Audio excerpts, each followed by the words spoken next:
People don't judge your bank account. They judge what they see. Alright, let's knock this out in 5 minutes. You do everything they told you to do. No fancy coffee. No new car. You cook at home 4 nights a week. And at the end of the month, you still have nothing left over. Not a little. Nothing. So you start to wonder if the problem is you. If you're somehow worse at this than everyone else. If discipline just isn't your thing. It's not you. The math underneath living below your means quietly changed. And almost nobody updated the advice to match it. My name is Nick, and today we're going to talk about why living below your means feels nearly impossible in 2026. And what that actually means for how you plan from here. The phrase live below your means assumes something simple. Your means are stable. And your spending is the variable. Spend less than that fixed number, and you win. But your means haven't been stable. Rent has outpaced wage growth in most major cities for years running.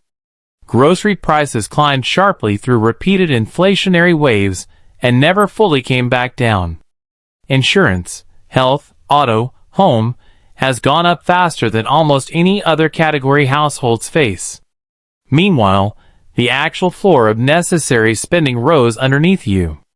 The same basket of needs that cost a certain amount 5 years ago now costs noticeably more, with no corresponding jump in most paychecks. You're not failing at the old math. You're playing an old game with new, harsher rules nobody printed on the box. Let's get specific about what actually changed. Housing costs in many metro areas now consume 35 to 45% of take-home pay for an average earner, compared to closer to 25% a generation ago. That's not a lifestyle choice. That's the starting line shifting before you even open a budgeting app. Add in healthcare premiums that have risen well above general inflation for over a decade. Plus the quiet expansion of necessary subscriptions, phone, internet, software, that didn't exist as fixed monthly costs a generation ago, and the floor underneath every household keeps climbing. Here's the part that stings the most, even if your income rose with inflation on paper. The categories rising fastest, housing, healthcare, childcare, are rising faster than headline inflation itself. So a paycheck that kept pace with inflation can still fall behind your actual cost of living. Let's run this on a real comparison.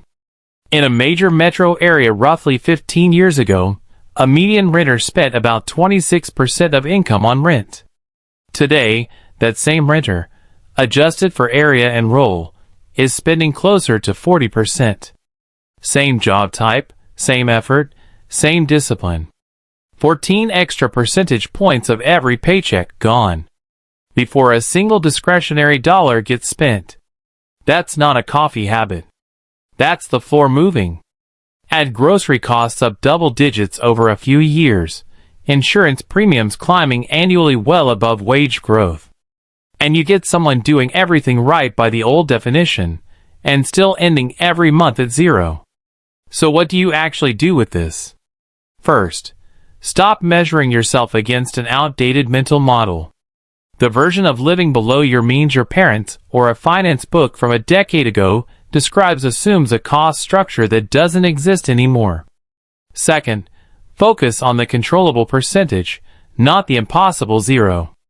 If housing and healthcare are structurally high right now, the leverage you have left lies in transportation costs, subscription audits, and avoiding new fixed obligations, not in trying to shrink rent through willpower alone.